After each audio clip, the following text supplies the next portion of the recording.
one of Guy Ritchie's best crime comedies about the crazy cycle of luck and chance, violence and virtue in the criminal world of London. The plot, traditionally, weaves several dramatic lines of several bandits of different levels of authority. Yes, the shadowy king of London, Lenny, is engaged in pushing dubious construction contracts through corrupt bureaucrats in order to keep smaller gangsters in fear of him. Lenny impersonates a company of petty criminals under the name of a swindler nicknamed Roz 2. Meanwhile, the Russian oligarch Amovich, who lives in London, comes to Lenny because he wants to bypass the law and get permission to build a stadium. Lenny asks for $7 million for services, and everything would go smoothly if it were not for the oligarch's accountant, a boring fatal beauty. In order to earn money and have fun, she leaks data about when money will be brought to her acquaintance, namely Roz 2, and he decides that this is a good chance to pay off his debts. The story continues to get confused, but the real bomb is ticking somewhere in a dirty London cube. Lenny's adopted son, drug addict and rock star Johnny, is considering things fatal for Lenny. Soon Johnny will be in action because he is a true rock and roll. The action of the crime drama The Drunkest County in the World takes place during the Great Depression, accompanied by Prohibition. At the very center of the plot is the Bondurant family, consisting of three brothers: Jack, Howard and Forrest. They, wanting to earn and use the popularity of alcoholic beverages during Prohibition, are engaged in a forbidden and dangerous business: bootlegging. Each of the brothers is engaged for different reasons. For example, Jack, looking at everything from an exclusively positive point of view, shows only an optimistic attitude and believes that through his activities, he will be able to earn enough money in order to impress his girlfriend. Forrest, realizing the danger of this enterprise, is gloomy. He is silent, suspicious and treats everything with skepticism. As for Howard, he has to deal not only with other criminals who are trying to increase their profits, but also with corrupt police officers.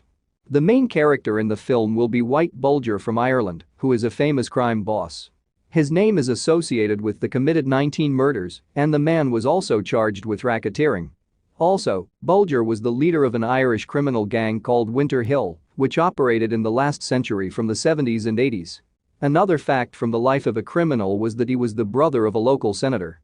A series of bloody crimes takes place, after which Bulger becomes an informant for the Federal Bureau of Investigation. Thanks to the information received from White, the FBI was able to quite successfully counter the Italian mafia. The special services received the required information in order to collect the required dirt on the mafia clan. Only due to this cooperation, beneficial to both parties, the Boston crime boss remained at large for a long time. In 1995, White disappears, leaving no clue for anyone looking for him, including the FBI. He was in hiding for 16 years. All this time, Bulger managed to be on the run and not get in touch with the FBI. But in June 2011, his luck ran out when he was subject to arrest in Santa Monica. In 2013, he was convicted of 11 murders and 33 racketeering attacks. The court sentenced the offender to life imprisonment. Bulger was 83 years old at the time of the verdict. He will live out his remaining years behind bars. Numerous banks, which Dillinger considered the main cause of the Depression, were subjected to daring attacks, and his dashing gang again and again managed to escape from the police and federal agents who were constantly hunting them. Personal charm, adventurism and fearlessness turned Johnny into a real hero and a legend for all the embittered and desperate Americans of that time. While the popularity of the popularly beloved gangster and the ongoing excesses of his gang were gaining momentum, the fierce hatred of Melvin Purvis, the best agent of the Federal Bureau of Investigation, who was personally appointed as the person responsible for the capture of Dillinger and his gang, reached the boiling point. Hoover. As unbelievable as the events in the crime film legend may seem to you, they are based on real events. An exciting crime thriller about twin brothers who built their criminal empire in London in the mid-1950s. In the center of the plot are the twins Reginald and Ronald Cray. Since the mid-1950s, they have been building their criminal empire in London: arson, robbery, murder, extortion.